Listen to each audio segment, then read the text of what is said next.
Guys, আজকে আমরা জানবো গডজিলার বিষয়।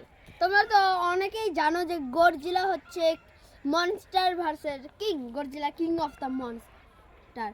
কিন্তু এই গডজিলার থেকেও অনেক অনেক অনেক অনেক শক্তিশালী গডজিলা আছে, সেটা কিন্তু তোমরা জানোই না, অনেকেই জানো না।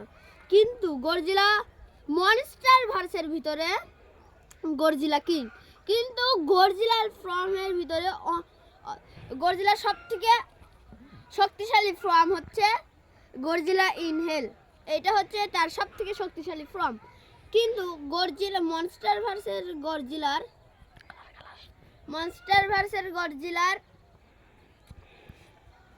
সবথেকে শক্তিশালী ফর্ম হচ্ছে ইভোলেট গডজিলা।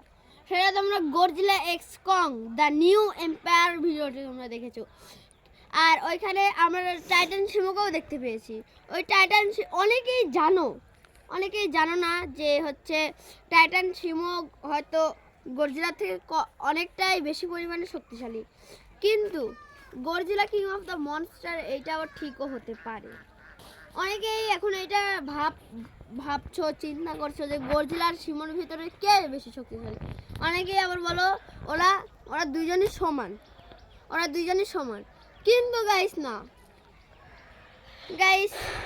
গডজিলার অটোমেটিক ব্রিড, সে যেদিন স্কার কিংকে গডজিলা অটোমেটিক ব্রিডটা দিয়েছিল ওইটা কিন্তু তার ফুল পাওয়ার না।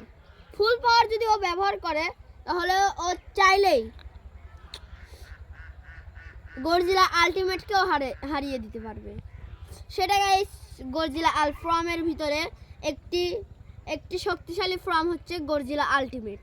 সবাই কিন্তু জানে গডজিলা ফর্মের ভিতরে গডজিলা আলটিমেট একটি খুব শক্তিশালী ফর্ম। তো গাইস এইটা অনেকটাই পরিমাণে তোমরা ভাবছো শিমোর থেকে গডজিলাই বেশি শক্তিশালী, কেননা তোমরা তো জানোই Godzilla king of the monster. এবং বার্নিং গডজিলার ফর্ম গডজিলা 404, ওকেও ইভোলেট গডজিলা হারাতে পারবে, এটা আমার সন্ধান। গাইস আমি দেখেছি ইভোলেট গডজিলা ভার্সেস বার্নিং গডজিলা 404, মানে এটা কিন্তু একটা মুভিতে দেখায়নি, এটা একটি ইয়েতে দেখেছি, কিন্তু এখানে ইভোলেট গডজিলাই জিতেছে। গাইস ভিডিওটি কেমন লাগলো? ভালো লাগলে অবশ্যই লাইক কমেন্ট শেয়ার করবে। এবং গডজিলার সাপোর্টার হলে তোমরা লাইক কমেন্ট শেয়ার এবং সাবস্ক্রাইব করবে। এবং তোমরা কি কংয়ের সাপোর্টার? কং তো একটি বুদ্ধিমান প্রাণী, কং অনেক পরিমাণে বুদ্ধিমান প্রাণী। তো গাইস এই ভিডিওটি আজকেই আমি শেষ করে দেব। তো আজকের মতন এইখানেই, বাই বাই।